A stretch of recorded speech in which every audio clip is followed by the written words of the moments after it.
Orang yang tidak haji apa yang bisa lakukan? Pertama, dia berusaha untuk puasa. Puasa 9 hari yang sebisa dia. Mau 5 hari, 9 hari, 8 hari, 7 hari yang bisa dia mampu. Tidak harus tiap hari. Yang bisa dia mampu dia puasa. Karena semua puasa di hari tersebut mulia. Yang tidak boleh cuma tanggal 10. 10 karena lebaran. Kalau jamaah haji tanggal 9 juga tidak boleh puasa. Kemudian di antaranya ibadah khusus yang bisa dikerjakan khususnya puasa Arafah. Jangan dia tinggalkan. Rasulullah SAW ditanya tentang puasa Arafah, dia mengatakan wasu'ila an siyami yaumi Arafah. Rasulullah ditanya tentang keutamaan puasa Arafah, kata Rasulullah SAW, yukaffiru al-madiyah wal baqiyah. Sungguhnya puasa Arafah menghapuskan pahala setahun sebelumnya dan setahun sesudahnya. Masya Allah, nikmat.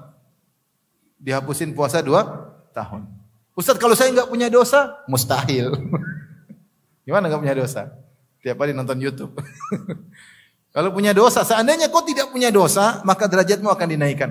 Derajatmu akan dinaikkan. Dan itu berlaku pada semua ibadah yang menjanjikan ampunan. Seandainya orang tersebut tidak punya dosa, atau dosanya terlalu sedikit, sementara power pahalanya terlalu besar, maka derajatnya naik. Maka derajatnya naik. Derajatnya naik.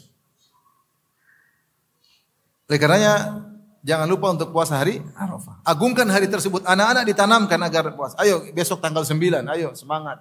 Bangunkan mereka puasa. Kalau nanti puasa kasih hadiah. Jadi mereka hebohkan hari tersebut. Ini hari yang agung. Saya bilang 10 hari pertama bulan Dzulhijjah, hari-hari yang dilupakan. Yang dilupakan. Di antara keutamaan yang ibadah yang bisa dilakukan adalah zikir. Zikir ini ibadah umum. Tapi khusus 10 hari bulan Dzulhijjah, maka Nabi memberikan statement secara khusus. Kata Nabi, fa'akthiru fihinna tahlil wa takbir wa tahmid. Perbanyaklah pada 10 hari bulan Dzulhijjah takbir wa tahlil wa tahmid. Di antaranya kita bilang apa? Allahu akbar, Allahu akbar, Allahu akbar. La ilaha illallah, Allahu akbar walillahil hamd. Di situ ada takbir, ada tahmid, ada tahlil. Datang dalam sebagian riwayat takbirnya 2 kali, datang sebagian riwayat takbirnya 3 kali. Allahu akbar, Allahu akbar, Allahu akbar, la ilaha illallah, Allahu akbar, walillahil hamd. Atau 2 kali boleh. Atau kita pisahkan. Allahu akbar, Allahu akbar, Allahu akbar, Allahu akbar. Atau la ilaha illallah, la ilallah, la ilallah. Dulu sahabat, kalau salah Ibnu Umar dan Abu Hurairah pergi ke pasar, mereka bertakbir. Agar orang-orang terprovokasi untuk bertakbir. Mereka lupa. Ini di antara sunan al-mahjurah, sunnah yang ditinggalkan.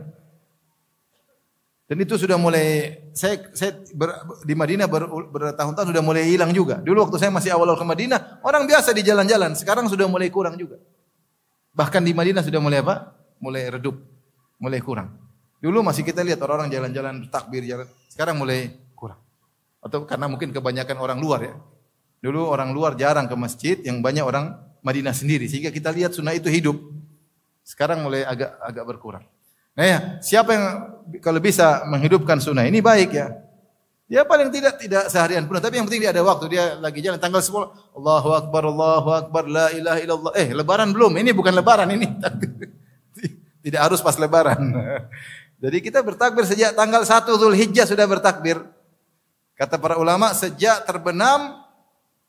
muncul hilal Dzulhijjah, yaitu terbenam matahari akhir bulan Dzulqa'dah. Kita sudah takbir, Allahu akbar, Allahu akbar, la ilaha illallah, Allahu akbar walillahil. Kata Rasulullah mengatakan, fa'akthiru fihinna. Rasulullah sebutkan di awal hadis, tidak ada amal soleh yang paling dicintai oleh Allah seperti amal soleh yang dikerjakan di 10 hari pertama bulan Dzulhijjah. Karenanya, kata nih perhatikan, fa'akthiru, karenanya perbanyaklah takbir wa tahlil wa tahmid. Berarti ini ibadah yang dipilih oleh Nabi agar diperbanyak. Ini ibadah yang mudah. Kita dalam kesibukan lagi naik kendaraan, kita Allahu akbar, la ilaha illallah, Allahu akbar walillahil hamd.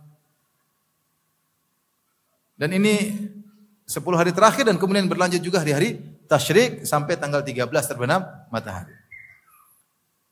Adapun bagi ini namanya takbir mutlak, kapan saja. Adapun takbir muqayyad itu takbir yang dikerjakan setelah sholat fardu masing-masing.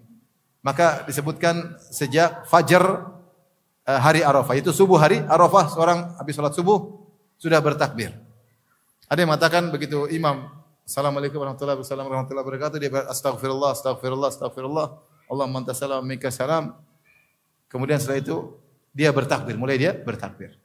Allahu akbar, la ilaha illallah, Allahu akbar. Jadi dibaca setelah salat 5 waktu sampai hari ke-13. Sampai hari ke-13 salat asar. Ini namanya takbir muqayyad, itu takbir yang terikat dengan salat 5 waktu. Dibaca setelah salam, zikir sebentar, kemudian apa? Baca tersebut dimulai dari hari Arafah. Ini di antara ibadah yang dianjurkan. Maka ibadah yang mudah zikir, kapan-kapan kita lagi berjalan, lagi ngantri, lagi apa, kita berzikir ya, pada Allah Subhanahu wa taala. Tapi saya katakan ini sulit karena memulai kadang-kadang pekewo, kadang-kadang kok enggak ada temannya sendirian, enggak enak. Tapi kita jalankan, ya Allah Maha tahu, ya Allah Maha tahu. Meskipun enggak ada yang kerjakan, kita lakukan sebisa kita ini. Ini di antara ibadah khusus yang bisa dikerjakan.